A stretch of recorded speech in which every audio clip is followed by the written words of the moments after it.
Winslow Homer loved to paint the sea. He lived near the sea.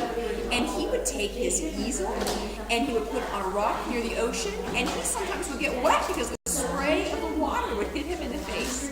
And people said when they looked at Winslow Homer's paintings, they felt like they were getting wet. It was so real. But here we have a sea, and let's look for values of green in the ocean. Do you see really light values of green? Where do you see them? Behind the boat. Behind the boat, yes. Why do you think that's a lighter value of green? What's happening there? The waves are breaking. It's the tops of the waves, right? Do you see darker values of green? At the bottom in the shadows, darker value of green. And you see some medium values of green. There. Boy, this poor man, he is having such a bad day. What kind of bad things are happening to him? So this picture is such a great story. Looks like he's about to get eaten by sharks. Right, well, look at his boat. What happened here? Sail broke. His sail broke. He doesn't have any way to move the boat. He's in no sail. And what's swimming in the water below? Sharks. This is a very exciting picture for 5-year-olds to look at. We got sharks. We got teeth. We've got a broken mast. And what's this in the background here? Hurricane. A hurricane's coming. A storm's coming. He's having a bad day. But so we have light values, medium values, and dark values, all in the same ocean. And this is really high-level thinking for kindergartners. Why? Let's go over here. Do you think this part is so dark down here? Do you have an idea? Because it's close to. It's a shadow. It's a shadow of the boat. Yeah. So. Oh, I get you. So that's pretty high-level thinking for 5-year-old. But usually, two kids in the class will get it. That's a shadow of the boat. So anyway, we've got this great little story here. I have other pictures that you can use for value, but since we're painting water today, I think this is a nice one to do. So on the back here, some little fun facts. You can pull out one of them, maybe two, to talk about. Here's a t-shirt. Got it. And that will be back on that shelf. Second shelf. Second word. And then this is more just for you guys, but we've talked about line, we've talked about color, and today we're going to talk about value. Value is the darkness and lightness of color. All right, they're still in the rock. We want to talk about how to use a paintbrush. So this is when I pass out a paintbrush to everybody on the carpet. Okay, so we're going to practice on the carpet first. So everybody pick up your paintbrush, and when we hold a paintbrush, we hold it like a pencil in the fat part of the paintbrush, kind of the middle. So I have everybody hold it, and I'm checking their hands, because I have kids who will do this, I have kids who do this, and then I have kids who do this. So I'm checking. I go around and reposition their hands.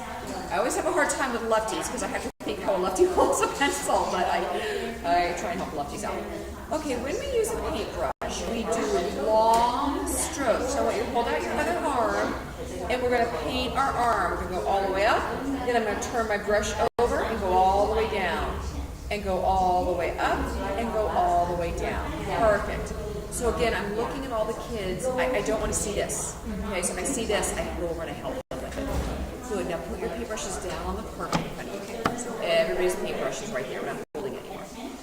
Near the front of the room where I'm seeing the kids, I have a little container of water and my little paintbrush. And I'm going to say, this is how we clean our paintbrushes. We go swish, swish, wipe, wipe. Swish, swish, wipe, wipe. And when I swish, I'm moving my brush on the bottom of the cup. Swish, swish, wipe, wipe. Then I rest it on my sponge, and that tells me you're ready for the next part. I don't want to hear any motorboats. This is a motorboat. No motorboats and no tapping. If I have a little good-natured kid, I go like this. Oh, what happened? Did you get wet? No tapping, because if my water was dirty, I'd get dirty water all over you, or all over my picture. So no tapping, no motorboats. It's swish, swish, wipe, wipe. All right? So we review using the water. You're going to have a paper plate on your table with some blue paint on it and a little white cup.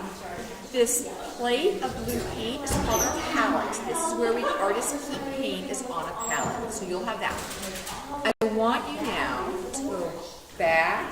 Oh, and you're going to say, today we're going to paint water. Okay, we're going to paint an ocean.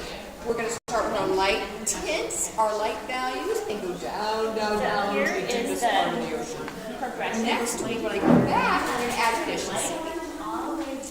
All right, so now they go back to their tables, carrying a little paintbrush, put your paintbrush on the sponge.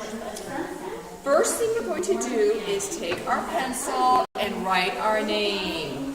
And I'm so sorry, let me use your wet paper on No, it's fine. Have a go. Write your name on the left side. And the other day, I told the kids, put on the bottom, and I had some kids in tears. The teacher said, it's okay for art, we put our name on the bottom. I go, oh, they put their name on the top, I don't care, just I want their name on there. By now, I can read all their names, but do a quick spot check. And you guys automatically did it, make sure their name is on the back. Otherwise, we're going to paint right over it, and we'll never see it again. Then you can take away pencils. All right, first thing, everybody, we're going to wake up our paintbrushes. Take your paintbrush, and I want you to do one swish